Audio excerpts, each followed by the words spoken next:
এই দিনটার জন্যই হয়তো সব শাশুড়ি এবং জামাই ওয়েট করে থাকে।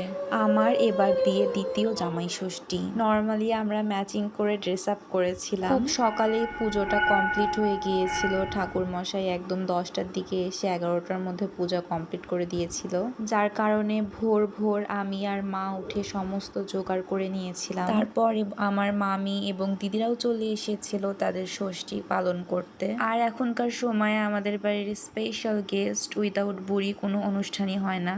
ঠাকুর মশাই পূজা করছিল আর আমি চেষ্টা করেছিলাম সমস্ত মেমোরেবল মোমেন্টগুলোতে ক্যাপচার করার। পুজো বেশ ভালোভাবেই সম্পূর্ণ হয়েছিল, বাট মাঝখানে কারেন্ট চলে গিয়েছিল। এটা আসলে আমাদের মতো বাঙালি পরিবারের জন্য অনেক অনেক অনেক স্পেশাল একটা মোমেন্ট। শাশুড়িরা তাদের জামাইকে নিজেদের মন প্রাণ ভরে রান্নাবাড়ি করে খাওয়ায়, আদর যত্ন করে। এইখানে আমার মা কিছু রিচুয়ালস পালন করছিল আর ওটাই আমি ক্যাপচার করার চেষ্টা করছিলাম। তোমাদের কাদের কাদের বাড়িতে কিভাবে জামাই ষষ্ঠী সেলিব্রেশন করেছো পারলে অবশ্যই কমেন্টে জানাবে।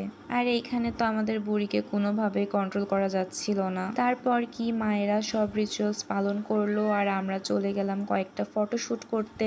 আর বুড়ির সাথে আমি একটাও ছবি তুলতে পারিনি, দেখো কি করছে। তারপরে বিকালবেলা আমরা একটু কেক কাটিং করে নিয়েছিলাম, জামাই ষষ্ঠী স্পেশাল কেক। তো বাই সবাইকে।